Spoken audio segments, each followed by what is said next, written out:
Hello everyone, আসসালামু আলাইকুম। আজকে আমি আপনাদের সাথে কেক রেসিপি শেয়ার করব।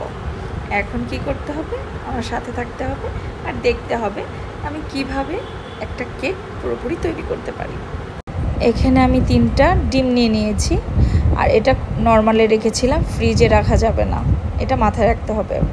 এখানে আমি 3টা ডিমের অংশ নিয়ে নিলাম। এটাকে এখন হ্যান্ড বিটারের সাহায্যে এটাকে ব্লেন্ডিং করে নিব।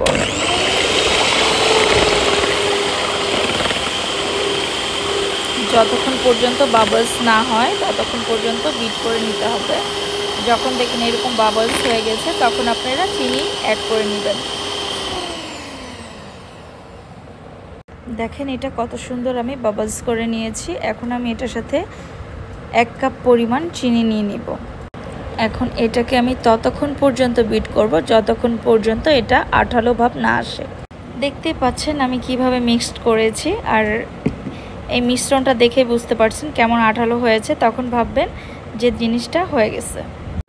আরেকটা কথা, যেটা আপনি সবসময় মেপে নিতে হবে, আপনি কয় পাউন্ডের কেক বানাচ্ছেন, কতটুকু পরিমাণে কেক বানাচ্ছেন, সেই অনুযায়ী আপনাকে তেল দিতে হবে। আর আমি যতটুকু বানাচ্ছি সেটার মধ্যে আমি 1 কাপ তেল দিয়ে দিলাম। আমি এটাকে হালকাভাবে একটু বিট করে নেব।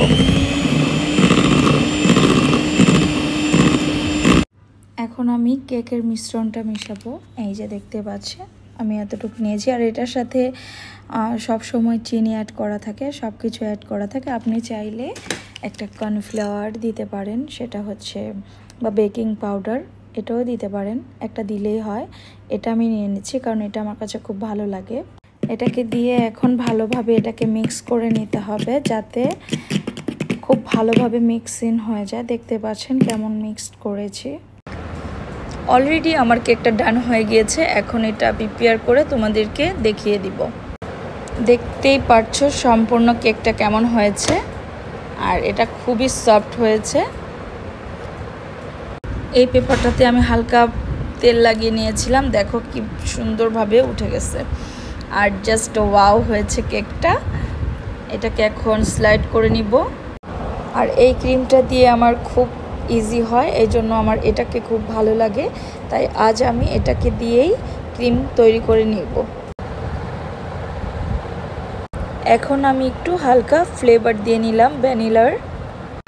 এখন আমি হ্যান্ড বিটারের সাহায্যে এটাকে ক্রিম করে নিব। আর এটাতে লো করে নিতে হবে, হাই হিটে করা যাবে না, তাহলে ক্রিমটা পানি পানি হয়ে যাবে।